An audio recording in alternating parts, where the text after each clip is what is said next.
राजनीति, आंदोलन, किसान, करप्शन, गरीबी, इन सभी मुद्दों पर आवाज उठाएगा अब तक न्यूज इंडिया। सत्ता के आगे जब भी सवाल कमजोर पड़ने लग जाए तो सवाल उठाने पड़ते हैं। बोल के लफ्ज आजाद है तेरे, बोल के सच जिंदा है अब तक। पण दादासाहेबांनी या ठिकाणी सांगितलं, कचवे सरांनी या ठिकाणी सांगितलं, तुषारदादांनी सांगितलं। जर एकंदरीत पाहिलं तर सगळ्या उमेदवार कोण, कोणत्या पक्षाचा, कोणत्या पक्षाचे ध्येय धोरण काय, कोणत्या राष्ट्रीय आणि देश राज्याच्या नेतृत्वामध्ये ही निवडणूक लढवली जाते, त्या पक्षाचे अजेंडा काय आहेत, ध्येय धोरण काय आहेत, आणि या सगळ्यांचा विचार करून आपण मतदानाला सामोरं गेलं पाहिजे आणि मतदानाचा आशीर्वाद दिला पाहिजे।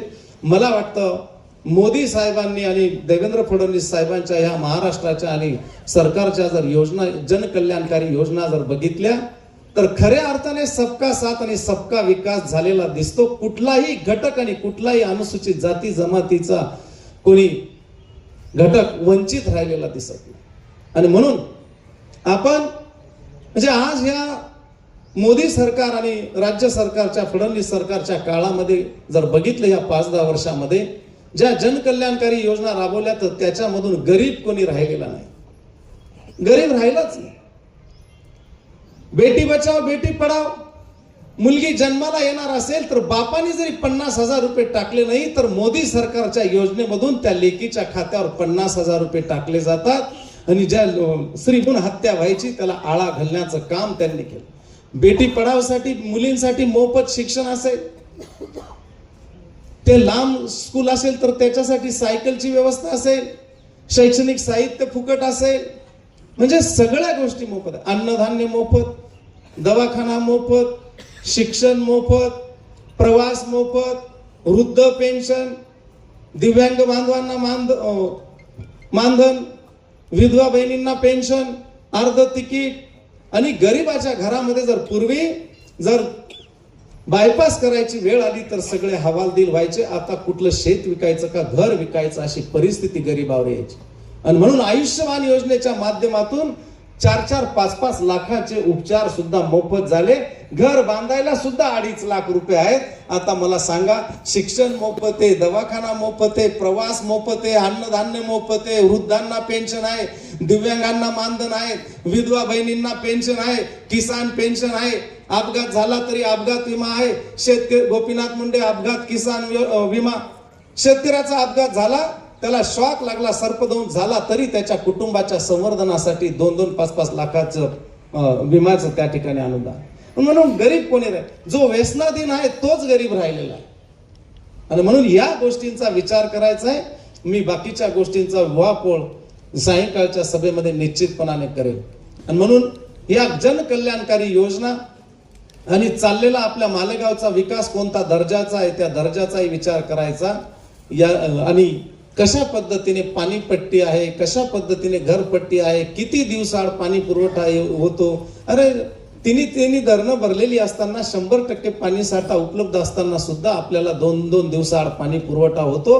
आणि महाराष्ट्रामध्ये सर्वाधिक पाणीपट्टी 2800 रुपये आपल्याकडून वसूल केली जाते, याचाही विचार तुम्हाला केला पाहिजे। आणि एवढंच नाही, जसं MSEBचं खासगीकरण झालं तसं आता घरपट्टीचं सर्वेक्षण करून खासगी सर्वेक्षण केलं, त्याच्यामध्येही मोठा घोटाळा झालेला आहे। तो घोटाळा जाहीर सभेमध्ये मांडेलच नाही। पण ज्या पद्धतीने खासगीकरण झालं MSEBचं, जे 250-300 रुपये 400 रुपये बिल यायचं आता 2-2 हजार रुपये, 700-700, 800-800 रुपये माझ्या गरीब मायबापांना मोजावे लागत आहेत। याही गोष्टींचा विचार तुम्हाला करावा। आणि खासगी सर्वेक्षण झालं तर जी घरपट्टी आहे ही 4 आणि 5 पटीने वाढल्याशिवाय राहणार नाही। शिवाजीनगरचे या ठिकाणी भूषण खैरनार म्हणून होते, 70% सर्वेक्षणचं काम झालं, काहींना नोटिसा सुद्धा त्या ठिकाणी पोहोचल्यात। आणि मग त्याला एकाच वेळेला घरपट्टी मागची काही थोडीशी बाकी असेल, सुधारित घरपट्टी लागून आली तर 64,000 रुपये घरपट्टी त्याला आली। अशा प्रकारचं कामकाज चाललं। ज्यांना आपण सत्ता दिली, ज्यांच्यावर आपण विश्वास टाकला, त्यांनी विश्वासघात केला का, लूट केली का, सोय केली, याचाही विचार तुम्हाला येणाऱ्या ह्या निवडणुकीच्या निमित्ताने करावा लागेल। सन्माननीय सुनील आबा गायकवाड या ठिकाणी आलेले। आबा कुठे? तर याही गोष्टींचा विचार तुम्हाला करावा लागेल.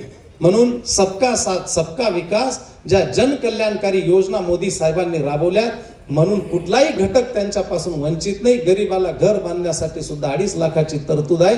शेजारी पाकिस्तान बघितला, श्रीलंका जर बघितली तर तिथले साखरीचे भाव, अन्नधान्याचे भाव, अन्नधान्यांसाठी सुद्धा भानगडी आणि लुटालूट केली जाते.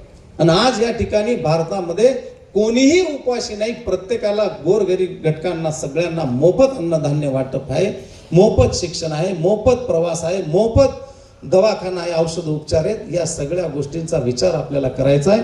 आणि म्हणून येणाऱ्या निवडणुकीमध्ये भारतीय जनता पार्टीच्या सगळ्या उमेदवारांना आपल्या पवित्र मताचा आशीर्वाद देऊन जास्तीत जास्त मताधिक्याने निवडून द्यायचंय.